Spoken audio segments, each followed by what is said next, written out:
I'm very excited to share with you guys Eugenio Barba's method and how he created the Odin Teatret. It's a theater that he started as well as has been formed by him and is still around today. So, to start with, we're going to look at some of the background behind Barba and what he was. He was born on the 29th of October in 1936 in Brindisi, Italy. Although Barba was born in Brindisi, he grew up in Gallipoli in the province of Lis, where his family comes from. This is Lis. Clearly a beautiful place. I don't know why anyone would ever want to leave. However, circumstances brought him away. His family's socioeconomic situation changed significantly when his father, a military officer, was wounded in the Second World War and died soon after. He talks about a split happening between his family, some of his family members, some of the men fighting on one side of World War II, and some fighting on the other. And he remembers growing up with all the women in his life being a constant influence, as well as them constantly being in mourning and always wearing black. And he spent his life having always been the only man in the house and not having grown up with any men in his life. Upon completion of high school in the Nanziwitila Military Academy of Naples, in 1954, he actually abandoned the idea of following his father into the military. His father died in fighting in World War II, and he wanted to follow his father into a military career, but he decided that that was not for him. Instead, in 1954, he emigrated to Norway to work as a welder and a sailor. He took multiple degrees in French, Norwegian literature, and the history of religion at the Oslo University. Definitely an interesting trio, and speaks to kind of the way he looks at life as coming from a varied background. Around that time, in terms of the culture, many people were displaced from the war. This sense of outsiderness was not unique to Barba. Barba's career was centered on forming community as a foreigner. He went on to found a theater company, but before that, he found theater itself. In 1961, he went to Warsaw in Poland to study theater direction at the State Theater School. He left after only a year, where he went to join Jerry Grotowski, who we learned about earlier, and he stayed with Grotowski for 3 years and was heavily influenced by him. In his writings, he brings up Grotowski's work over and over and over, and he was there in Opal. In 1963, he traveled to India, where he had his first encounter with Kathakali theater, from which had received little attention from Western society up to that point. Barba wrote an essay on Kathakali theater, which was published in Italy. This is a form of Indian theater.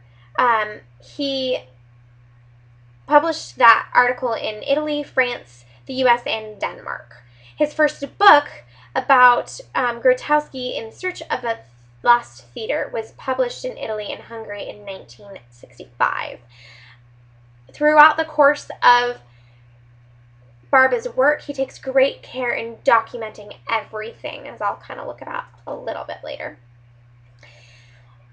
Really importantly to his life, he had said that he felt like an outsider. He immigrated early when he was younger. He was the only male in a family full of females, and he was constantly a foreigner.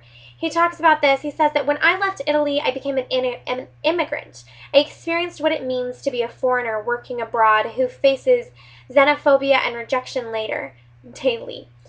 But also great generosity and great solidarity, too, in Norway and afterwards in Denmark. He speaks of this in an interview he did that was published entitled Big Dreams. And he goes on to talk about how this plays a part in what he is trying to accomplish within his theater. He said that during my journey as an immigrant, I forged the tools for my future profession as a theater director, someone who alertly scrutinizes the performance of every action. With these tools, I learned to locate where an impulse starts in the body, how it moves according to what dynamic and along what trajectory. He talks about this in Paper Canoe. He speaks of how having to be hyper aware of everything around him, and how not knowing the cultures that he was walking into and not knowing the language made him ultra aware of his surroundings and be able to pick out things almost at a superhuman level. He was influenced by the time he also spent aboard a ship in between 1956 and 1956 and 1957. He spent a long time traveling by different means. In theater, he rediscovered this sense of alienation and strangerdom. He goes on to talk about how this would lead to him doing Smashing Reality. When Barba returned to Oslo in 1964, he wanted to become a professional theater director, but he was a foreigner and he was not welcome in the profession. He hadn't trained specifically for this, and so they did not consider him someone that they wanted there. And during this period, he became close with a friend. He became a close friend to a Norwegian author and rebel, Jens Borg. Not going to pretend how to say that. I know how to say that. They both wanted to start a theater group together. Together, they gathered a group of young people who had not passed their admission test to the Oslo State Theater School and created the Odin Teatret on October 1st, 1964. He talks about a wise action so what he says is that reality presented him with two options. He could either go back to school and train and do all the things that they laid out for him, even though he had been informally training for many years, as well as going and learning from other cultures and studying under Grotowski, or he could go into a different profession. And those were his options. And so he decided to smash reality. He made his own choice, and he made a new choice by starting this theater. And he calls that an act of smashing reality. They say that the group trained and rehearsed in an air raid shelter when they first formed. Their first production, Ornitofilien, was performed in Norway, Sweden, Finland, and Denmark. They were subsequently invited by the Danish municipality of Halsterbro, a small town in the northwest, to create a local theater laboratory there. They were offered an old farm and a small sum of money to set them on their feet. Since then, Barba and his colleagues have made Halsterbro the base for the Odin Teatret. They were given a very small amount of funding and a farmhouse, but they renovated it and they did what they had to in order to make this happen. He talks about smashing reality becoming a wise act.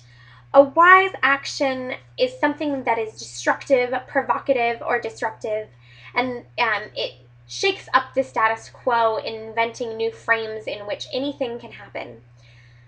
For Barba, he made his new frame Odin. He says, if you smash reality, what other sort of thinking can you use?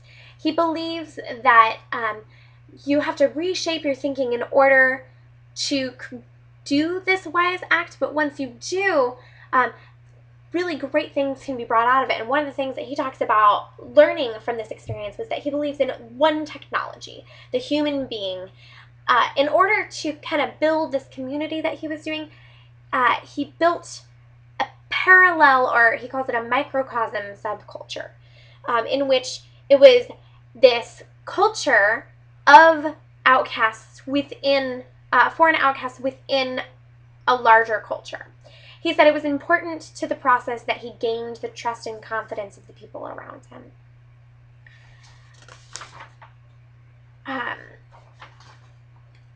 As a stranger in society, Barba wanted to form a really tight-knit community where he could gain the trust of his company, as well as the people that were supporting him by coming and watching, and the community that he lived in. Community action was very important to him. In order to do this, he said that he had to invent new frames in which anything can happen. And to him, this was Odin. It was a new frame that anything was possible, much the way we talk about theater being a space where anything can be possible and reality is frozen and it becomes this kind of alternate space where reality is suspended. To him, that is very much what Odin was. He says that it was like looking at the impossible from a certain point of view. He actually shows this particular photo in one of his books, The Theater of Anthropology, and he speaks to exactly what's happening. He said that there's 4 points, and it's an impossible picture. The first one is that the wave is not a separate entity, unlike the way that children kind of think about waves as being separate from the ocean. The waves are connected to something larger, but still are still valid to talk about them on their own as a whole. So it is a whole within a larger whole, and this is very much the way he thinks of the community that he created within Odin. He also talks about the way that it is about to crash onto the boats and onto Mount Fuji, and how Odin takes all of its energy and then crashes it, looks like it's about to crash down onto the surrounding community. But then it goes on to say that the wave does not crash onto Mount Fuji, even though it looks like it is on top of it, but it only looks that way because of the perspective. And so the perspective of this theater allows him to take this energy and make this illusion to kind of get people thinking and get them out of their normal point of view. And finally, he said that nothing is made of paper in this picture, and yet it all is. There is no perspective or wetness or dryness or movement. It does not exist. And this is very much, again, the way that he thinks about the space in which he was conducting his work. That everything, that nothing was real, and yet it is all there and real all at the same time, both one together. He said that is a reflection of fiction. Barba was really heavily influenced by a lot of different people, actually, that we've studied. He was influenced by Grotowski, Brecht, Meyerhold, Stanislavski, and Valtangov. Can't say that. And as well as more. In the biography of Brecht, he talks about the biography of Brecht, the biography of Grotowski, the biographies of Meyerhold, Van Gunhoff, Stanislavski being extraordinary, and the way that he read them and ate them up, and he would learn them in order to be able to train his company. He said that they were a sort of lay saint, a peaceful Caesar or Genghis Khan, tenaciously attached to their ideas and obsessions, industrious, unafraid of solitude, and a lack of consensus. That's from Reinventing the Theater. He was also heavily influenced by a lot of foreign types of performance, as well as some kind of more traditional Western types of dance. He was really interested in kabuki theater, no theater, Kathakali dance, Balinese dance, ballet, the Peking opera, Suzuki, as well as many others. His kind of treaty, he has multiple, but he has a treaty that is the Theater of the Anthropology of Knowledge. I'm sorry. That's Foucault. The Theater of Anthropology, and in it, he has pictures from every different kind of performance that you can think of, and a lot more that you didn't know were even there. And these, he talks about being an influence and how he went and got to observe a lot of them, and how then in the actual in the actual act of doing the theater work, he uses all of these. In terms of training, when he first started out, he said that he started out not knowing how to direct, that he was completely new, and that he felt a little uncomfortable about this, but that he was very uncomfortable with people calling him the master, and the thinking that he had the one way to do it. And he says, we choose our masters in the sense that we use certain individuals and certain experiences as a point of reference, not to imitate them, because you cannot imitate them, or at least you cannot become them, but to supersede them, to go beyond them, to let ourselves be inspired to be better than our fathers. He talks about that in Big Dreams. And so his goal all along was always to make his pupils better than he was. He didn't want to be the single voice that claimed to know exactly how to prescribe what theater was, or how to do it, or the right way. So instead, he became a facilitator for all different types of performance, and he incorporated those all in. In training, he says Odin's actors lived on minimum wage. They still do. And after so many years of working, they have seen so many things and been spiritually rewarded in so many ways from doing this work, that it is worth it to them. But he says, nevertheless, the profession tears at you. The level of commitment that is from both him and his troupe is incredible. They spend a long time working on specific performances, only to perform them to a small group of people, and oftentimes for not very much money. It is very much doing it for the act of the theater and what they get out of it. He calls it an outcast theater. He began looking for amateurs, but none of the amateurs wanted to take it very seriously and become professionals, and he grew frustrated that he couldn't find anyone to kind of take it to the next level. But it was really interesting the way that he looked at the amateurs. He said that a lot of great things come from amateurs because they do not have the traditional steps and the right ways drilled into them, and are therefore more likely to reach outside of it, to pull in new things. Because they're not conditioned in a certain way, they bring a new eye and a new perspective to things, and you really appreciate that about it. But he said, what is the most important thing, he asked the question, what is the most important thing when making theater? He said that it's one actor and one spectator, and that was all that they needed.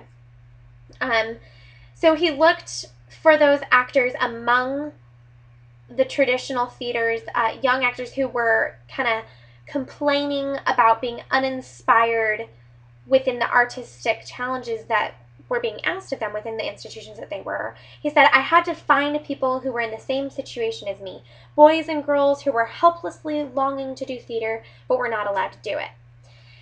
This is when he came upon this idea of people rejected from theater schools. The only thing was that he had to train them, because as being rejected, often they kind of weren't very far into it. And he said that he didn't have any experience, even though he had come and kind of watched. He didn't have any experience becoming a teacher. He said, I had to become a teacher and a person who assumes a responsibility. He said, I felt enormously insecure. But the idea was that he found people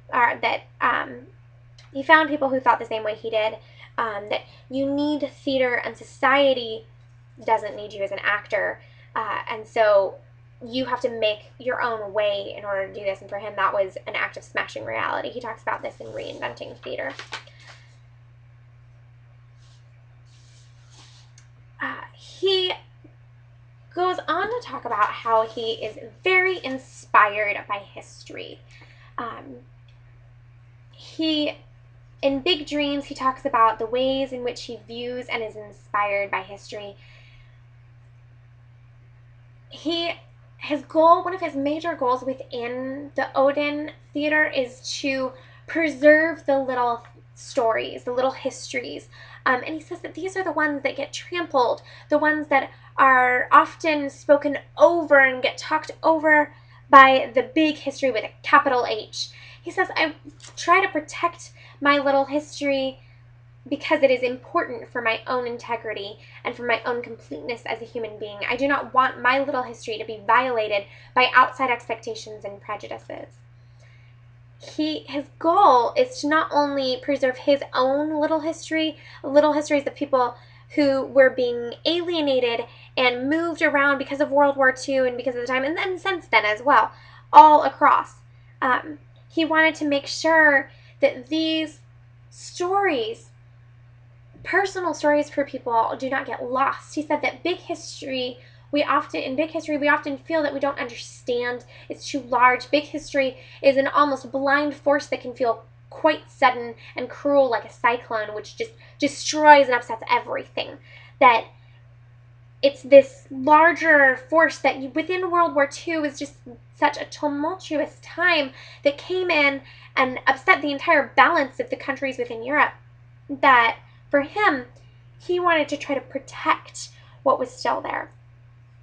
This is perhaps part of the reason that the Odin Teatret performs for only small audiences.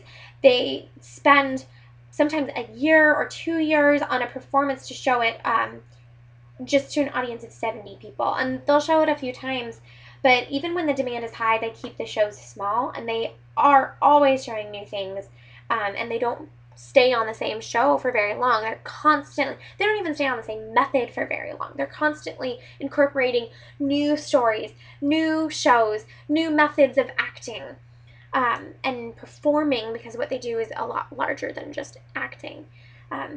They also make sure to have at least one free performance for every show that they do. So if they're producing one play, if you call it that, they would always have at least one showing that is free and open to the public. Looking at Odin's purpose, it's an eruption of unknown energy into a new environment. He talks about Odin accomplishing this through bartering. Inside of bartering is this kind of exchange that happens. As he was kind of talking about the way that you have to gain the trust and support of the people around you, bartering was this exchange from one culture to another. So they would go into schools and the countryside in other countries. This is a picture of them going to Mexico and doing this. And they would go in and present, or have the culture that they were in present to them something. So they would ask for something in return, whether it is a physical thing or story or some piece of their culture that they wanted to know and explore, and then they would give it back to them by creating performances based out of those. He said that relationships within this are very important.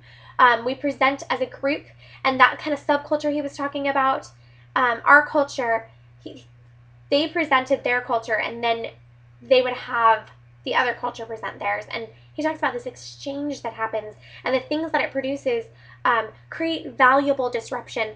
This kind of interweaving of different cultures in this fashion brings new understanding, and it brings this kind of shaking up of things that allows the little histories to be heard. And finally, it establishes a dialogue between the two. He talks about it kind of being a Trojan horse, the way that it's kind of change and all different types of new perspectives being kind of snuck in through this bartering program that happens.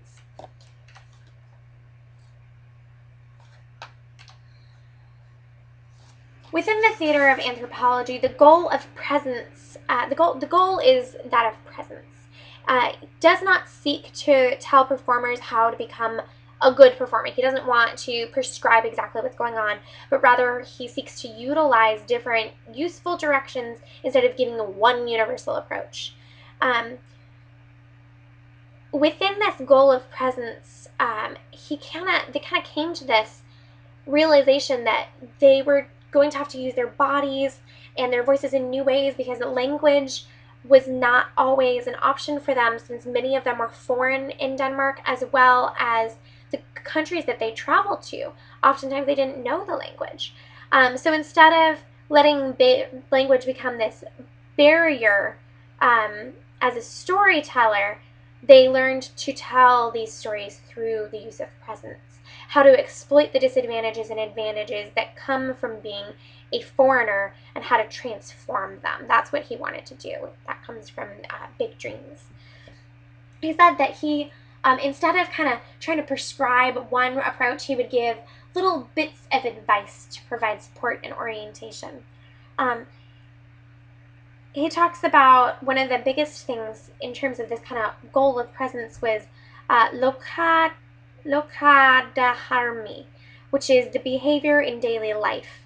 Loka meaning life, dharmi meaning behavior. And in the theater of anthropology, it is natidharmi, which is looking at the behavior, it is looking at behavior in dance all at once. Dharmi meaning behavior, as we said before, and natai meaning dance. And this behavior in dance, it's in Indian. These are Indian words. These are ways that they wanted to kind of take the daily life performances, and he talks about them, and we'll go over this a little more, looking at turning them into extra daily performances. And then using these extra daily performances, in Japan, people would come to the performers after they were done, and if they had done a good job, they would say to them, Otsukaram samaya. We'll go with that. Which is Japanese, and it means you are tired.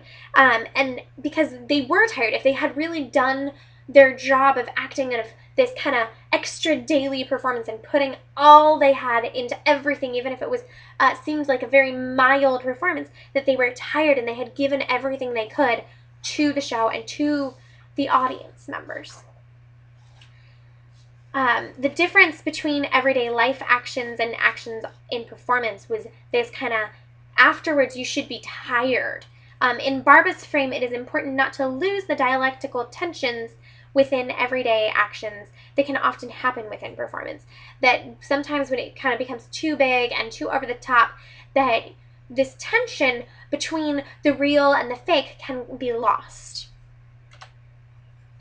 The next thing, in terms of the actual doing of Barba's method, was a major aspect of this was balance in action. He talks about how in kabuki theater they use the word koshi to refer to the right kind of energy that comes from the hips. And to have koshi means to have hips, which refers to keeping one's hips squared while walking and moving on stage, moving in this extra daily manner. They would do an exercise, which I actually used to do with my gymnasts when I used to teach them, where you would grasp the actor's hips from behind, and the actor would be trying to walk or run or do their movements, and the trainer would be holding them from behind and trying to keep them still and not let them move. And so this energy has to burst straight out of their hips and give them this power.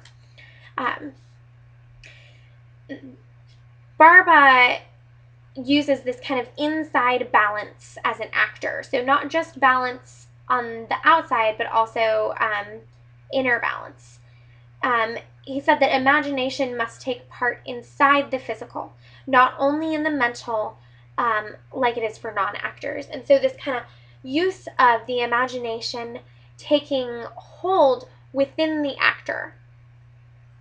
This brought Barba to using opposing sides in order to achieve this balance. And he talks about these being kind of the tensions between different poles, as if something is pulling you upward towards the ceiling while trying to stay planted with your feet firmly on the ground. And this kind of opposite pulling. And then he also talks about this kind of opposites being thing, your feet and your hands and the way that your body moves. This is a great picture of kind of looking at the inner balance and the opposites, and this kind of, she's very off-kiltered and very kind of vulnerable, but you can tell that she's very balanced in this, right?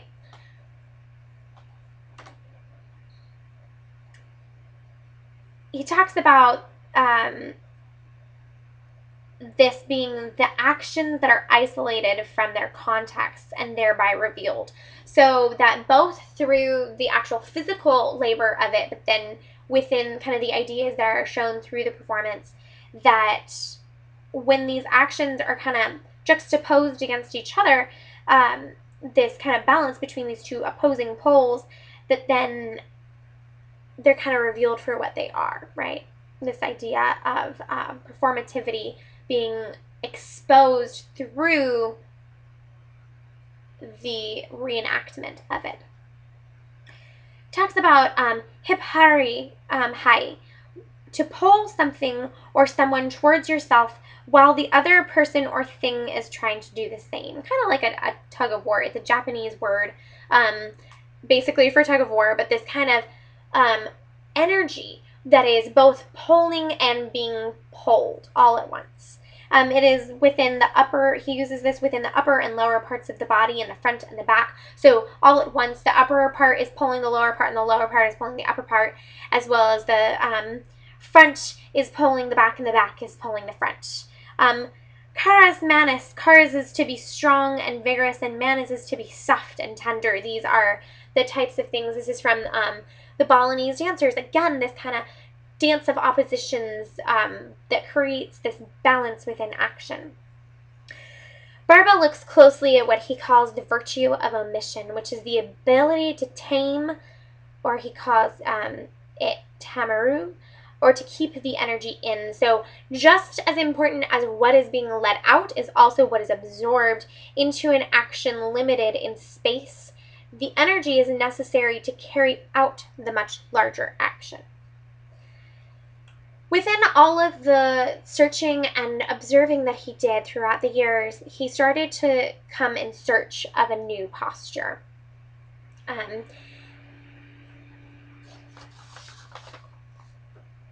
He looked at the no walks. They walk without their heels. I'm sorry, without the balls of their feet, with their heels firmly on the ground, their knees bent, kind of like preparing to jump. So this is a picture of the way that their feet are kind of very off balance, and yet they compensate it for other things. Oh no, we don't need that. Go back. Okay. And then he looks at kabuki, and there's a couple different styles of kabuki theater. But the one that he talks about is this kind of diagonal line with the head at one end and the feet at the other, which creates this kind of off-kilter balance. And that was a posture that they used. And then he looks at the Indian Odissi, which kind of walks as if the letter S were being passed through. And so the arm is up and one leg is kind of bent. And he looks at the Balinese pose, which pushes down with the soles of the feet while lifting the toes. I'm sorry, that's this right here. And it reduces his or her balance by half, and so the actor must spread his or her legs and keep them bent, which is almost the exact same thing as the other one. In ballet, there is a deliberate training of how to hold kilter pose positions, such as an arabesque or attitude, being on point, even the way that the toes, that is the least sturdy position.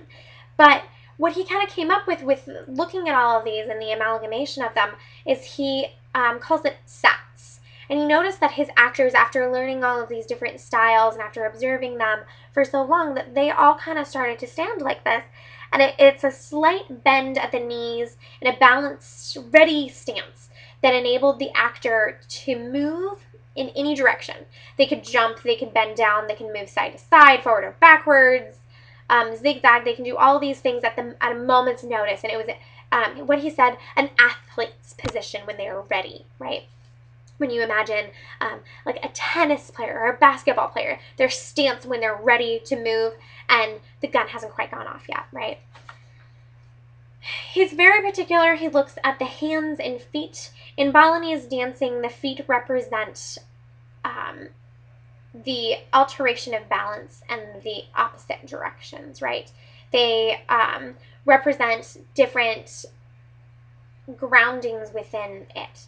In ballet on point, this is to give the kind of single line effect, and so it has this look of a longer leg. And this leads us to look at feet in relation to the rest of the body, the same way that you cannot look at one of the elements of dance on its own and fully understand it. That it was important to pay attention to the feet and how the feet are being used. That he said that this is an often overlooked practice. He looked at Suzuki and the way of acting that they do. It's very grounded in relationship to the floor. It is the art of walking, and there's all these different kinds of walks that you learn, and stomping, and the way that you have placed your feet either straight or forward or sideways or part of your foot, and the sound that it makes. A quote that Barba takes is from Tadashi Suzuki. One reason that the modern theater is so tedious to watch is because it has no feet. And Barba agreed with this and said that we must have feet, right? We cannot walk, we cannot be mobile without feet. And he takes this in the very literal sense, but also within the sense of moving out the theater. He also talks about the codification of hands, that in the hand is the life, right? The hands and fingers are all like the eyes, expressive in both everyday and extra daily. This is a very expressive hand shape that you see drawn for you out. But he also talks about the codification of hands within Indian dancing and the way that it becomes its own language. He also talks about it in sign language and all these different things. That the hands, the way that you place your fingers, where they go, they are an extension of your whole body, and they can show energy in them. Finally, he looks at the eyes. Oh, this is a really great example of kind of the Sats position that his actors were kind of always ready in, and this is an example of it in movement. The face and the eyes were really important to him. He said that the eyes are the most active organs of all. He says a change in the normal way of looking can bring about a qualitative change of energy.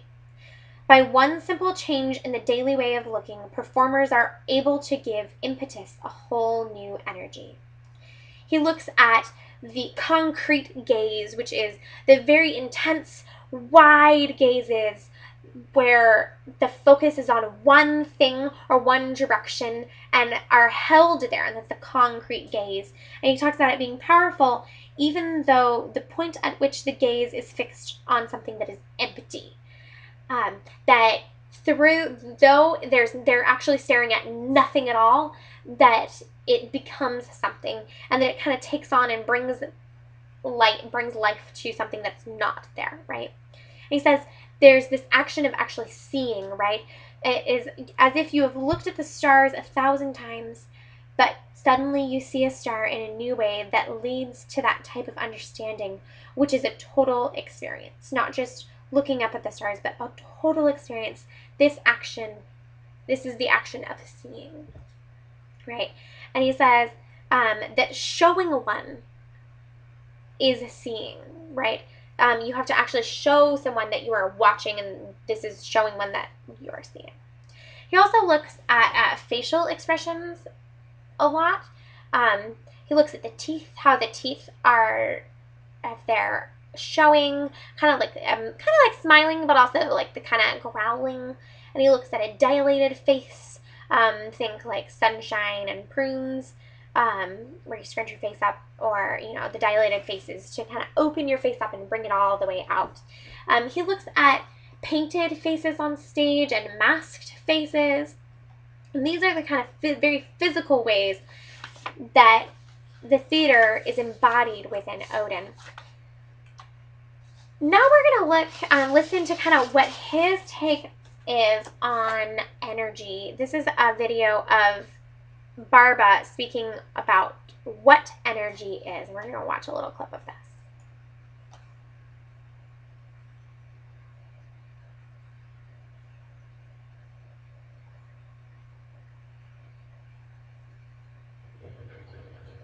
There is one thing, I will leave you with one. There is one question which intrigued me very much.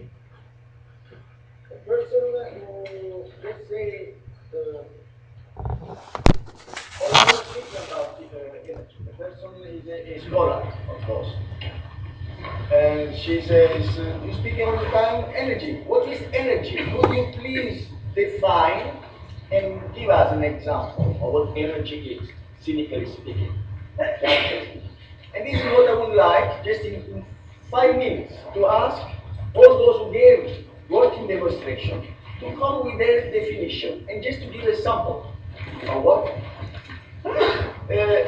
Kenichi did it. He said, he gave the definition, and then he gave the icon, he gave the token, he gave the essence of what for him was energy. When I think of energy, first it's my mind. And I get the first energy comes from my mind, and it's of spirituality, and that gives me force in my body, the energy in my body. I won't call it force, but the inner energy to my body. So it is for me it is first mind, and then I'll show you what it means to show it time. Then when my body fills with energy, then I can show you the different levels in one movement.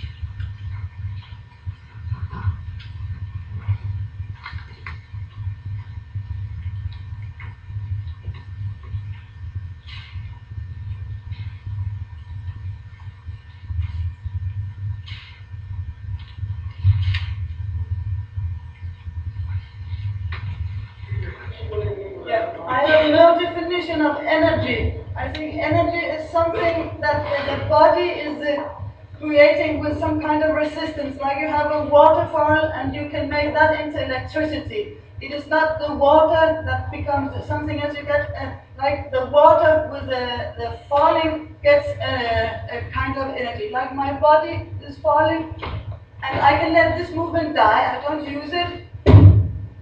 Or an actor should use this energy, make it into electricity. That's what gives, like the electricity that Grotowski was speaking of too, gives the electricity further on to the audience.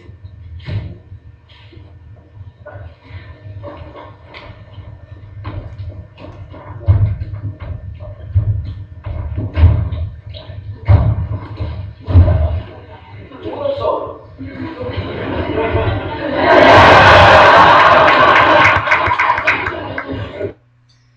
So there's a lot more to be seen here, but this is not only an example of the way that Barba and his pupils and his students are all looking at the way that energy is used, but it's also an example of the way that Barba uses his students. He is just a facilitator for this, and he asks them to teach what they know, right? He talks about way back when he was starting that he didn't know anything about dance, and he didn't know a lot about it. And so when he found students that were good in a certain area, he said that one of his students was good at gymnastics when she was in school, and so he had her start teaching the whole troop gymnastics, and that's how they learned. And you can go look at their exercises even today. They're very physical and very much like gymnastics. The next video I want to take a little peek at is an example of the way that the Odin Theater actually works. It's definitely a very different style of theater. Pay attention to the way that things are set up. The way the room is actually set up is very different. It's a fully surrounded theater, black box in style, but it's circular, and it's a very small audience. The way that they set up the theater is very particular, as well as look at all the different methods of acting that they use and that they incorporate. They take notes from people like Grotowski and Meyerhold. They're constantly learning things. This is a current troupe, current acting troupe, a current theater that they take all over the world and are constantly incorporating new ways of doing things. And here's one example from, I believe, 2006. 2004.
Aqui cheguei! E agora, futebol!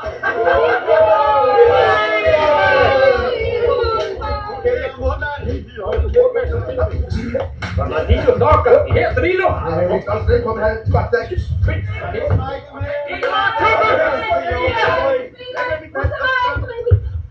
Hey, offside!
Mama, she done told me she didn't like this rock and roll. Mama, mama, please, mama, you just don't know I don't want to. Hang on my rock and roll shoes.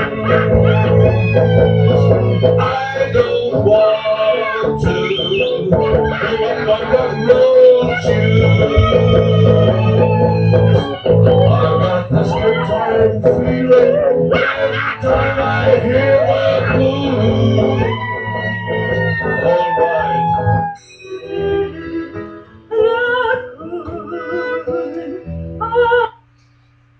to pause it there, but this is very telling of kind of the way that they use presents. Notice there wasn't hardly any dialogue, and the dialogue that was there, kind of when they were kicking around the soccer ball, was pretty easy to tell exactly what was going on, even though you couldn't understand what they were saying.